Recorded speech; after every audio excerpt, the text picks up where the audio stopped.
So Pollard Banknote, Pollard symbol PBL on the TSX serves the lottery instant ticket and shareable gaming markets, primarily in North America, but they do actually have some exposure to Europe now. It is one of the largest printers of instant tickets in North America, with operations in both US and Canada. The company also serves the US iLottery market through its joint venture with Neo Games through this Neo Pollard joint venture, of which it owns 50% of, and that's really been the story of the stock over the last couple of weeks, and we'll get into that.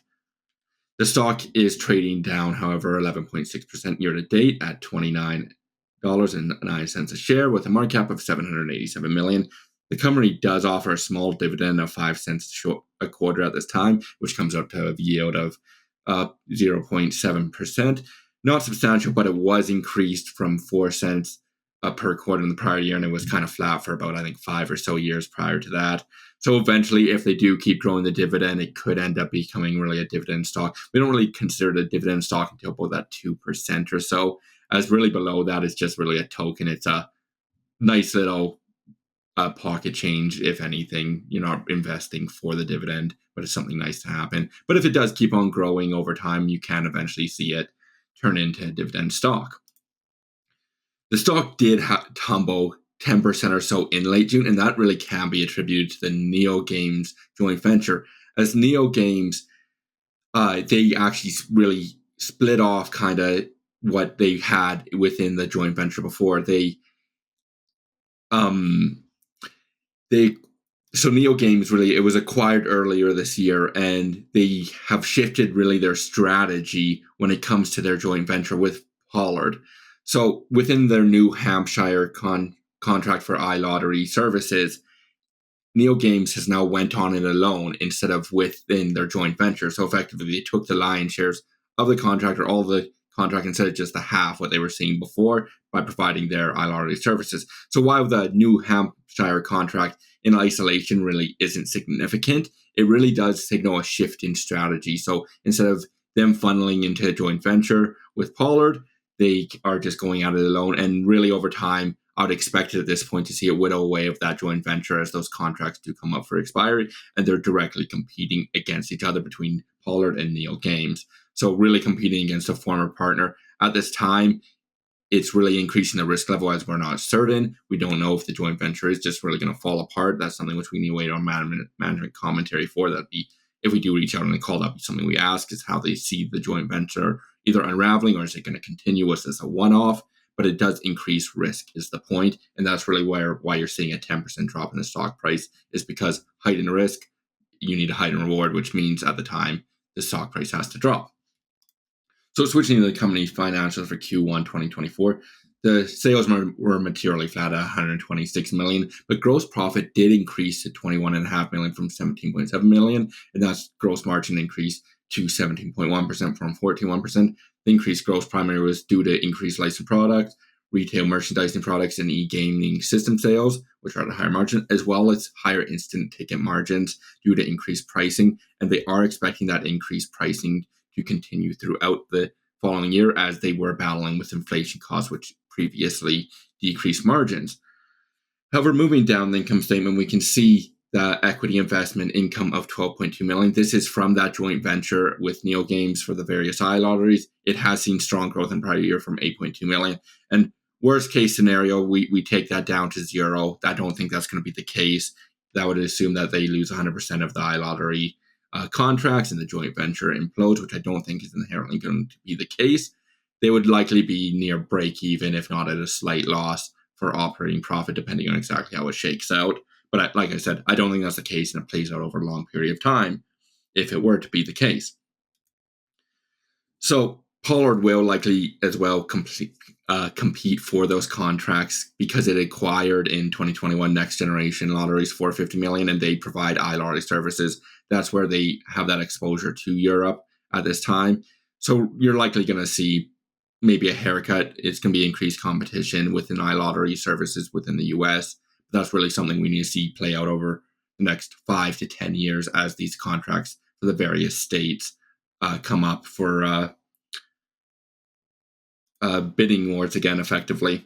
The resulting of the bottom line, though, at this time is $6.9 million, up from $4.8 million or 25 cents per share from 18 cents per share. Overall, strong year-over-year growth from the bottom line, but that top line didn't see any growth, which is a bit concerning as demand for the services or the lottery tickets has been a bit weaker.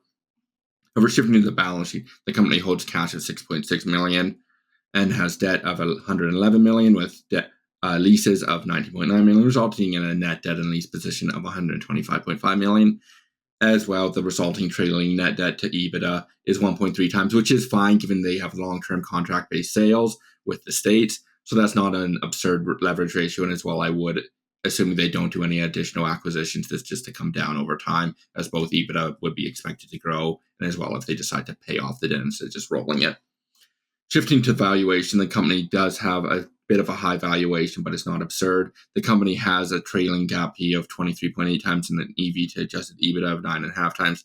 Neither of these are particularly cheap, though, either. With a good bottom line growth over the past year, that is really due to margin expansion over both and as well it has the equity income as well. The margin expansion is good to see, but it doesn't really support a higher valuation until you see that top line growing as well. You need both to really have a premium valuation, which they have had historically, but at this time it has lowered, but it's still not exactly a cheap valuation when you compare it to companies outside the industry. But compared to its historic of 30 times for PE, that is a bit cheaper, so it is looking a bit more appealing than what it was on a pure valuation aspect.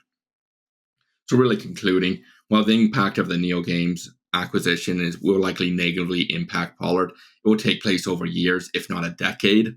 As the various contracts expire, there is no guarantee that the JV will come to an end, as there has been no announcement. That would be something we would ask about with the management of Pollard if they do see it coming to an end, given now the strategy change from NeoGames. So the risk is higher, but that's by no means an existential risk in the company. But we do need to consider that in the valuation of the company, which isn't an extreme discount, but I would say at this time it is on a bit of the lower end of the fair value. The company has traded at a historic range about 30 PE, so it is lower, but the risk is higher given the JV circumstances, and it is hard to justify a massive premium valuation when risks are heightened.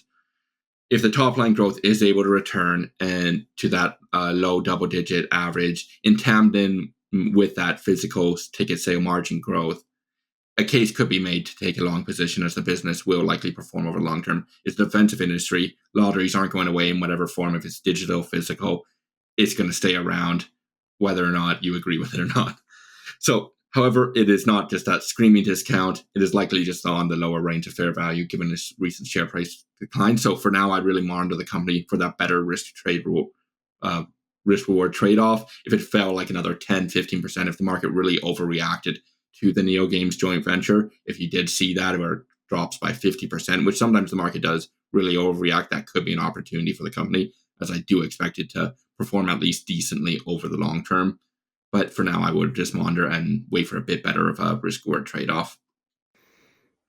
Yeah, I think it's a good summary. This increases the risk if it continues in other, projects going forward. If Neo continues to try to work under that model, but based on earnings estimates for next year, 2025, I'm talking about. It could be getting into a range where it does become interesting if they hit some of the higher end of earnings guidance. I mean, it could be trading at 15 to 16 times, which if it got to those levels, I mean, that's forward looking, but if it got to those, like you said, historically almost 30 times. So, and there's growth there. So it is interesting. This does add to the level of risk and is something we would want to have comfort in going forward, at least the opinion of management is, and based on something that is credible, that this was a one-off, or I know they've developed their own product, I believe, as well, that they're marketing in Europe, so maybe there's going to be some competition there, but we'll see going forward.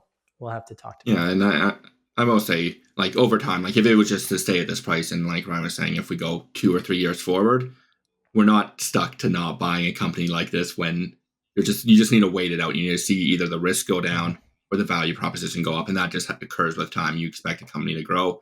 It improves over time if the price stays the same. Because we commonly will have people comment a year down the line, why don't you recommend this? It's a different company day to day over time. You want to see that trend. Excellent.